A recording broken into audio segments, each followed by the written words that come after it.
Hey, what's up? It's Keith Kalfas with Influencer You, and I want to share with you a powerful lesson that I learned when you start growing your social media, your online influence, becoming an influencer online. And it's about being a know-it-all and thinking that you are somebody cooler than what you actually are.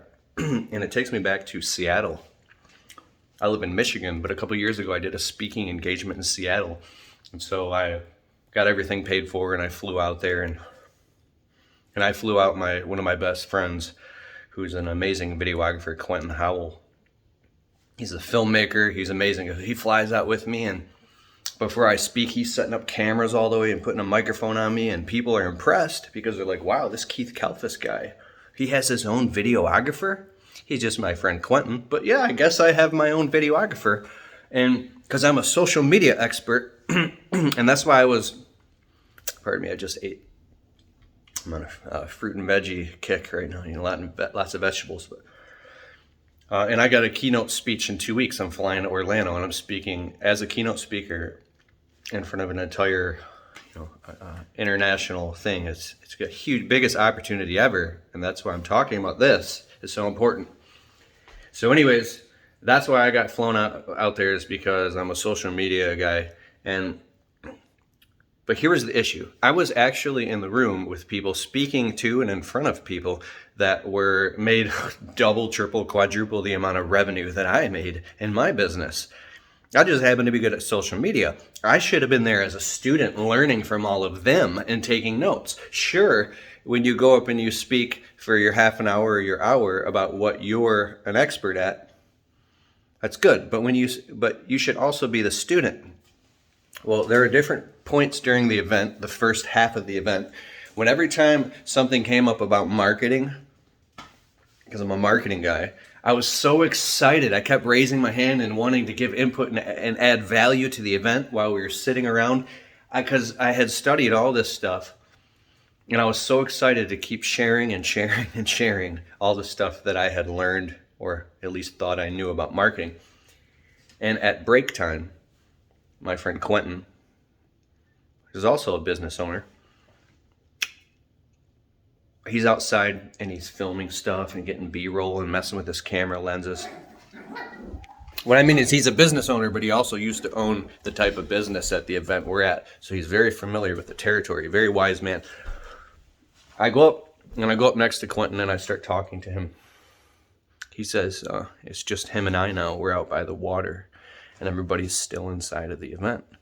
And I go out to hang out with my friend on break. Hey, what's up, Quentin? He's like, hey, Keith, I want to share something with you. And because of our friendship, I don't want you to take offense to it, because what I'm saying is I mean well, and I'm just trying to help you. Can I offer a suggestion? I go, yeah, what's going on, Quentin? And Quentin says to me, you want to go outside? Get the squatty squat? My dogs want to go outside. It's okay. You go outside, get the squirrel. Yeah, go get the squirrel. Get the squirrel. So, Quentin says, some of the people in the event are giving you funny looks, and they're throwing you shade, and they're looking at you, giving you funny looks. I'm like, what are you talking about? He's like, well, I understand that you're excited about all the stuff that you know, but you're coming across as a know-it-all, Keith. And it's not a good look, and it's not working because people are feeling uncomfortable. And anyways, he said he noticed people, especially some very certain people, that kept looking over at me, and they were very irritated by me. And in that moment, dude, I just like all my confidence drained out of my body. And I realized that I was in an illusion. I was deluding myself. And all of a sudden my eyes filled up with tears. I go, what? A know-it-all? I don't even mean to be that way at all. Oh, what are you talking about? He's like, well, I'm just saying. I know you have a good heart, but you're coming across as a know-it-all. You keep raising your hand and you're talking too much. And dude, in that moment, it hit me like a ton of bricks that he was telling me the truth and he was being a real friend. And that was a thing that I needed to hear that changed my whole life from that perspective. I had tears in my eyes. I was ashamed of myself. I couldn't fucking believe it, dude. I was acting that way and not even aware of it. How immature. So I shaped my act up, had a lot of humility, and I went back into the event as a student, humble, looking in everybody's eyes, not talking, but listening and taking notes. And going up, and I found the people that were looking at me the most, and I went next to them and I started excited, asking for advice and taking notes and really being genuinely interested in other people to learn from them as a humble student.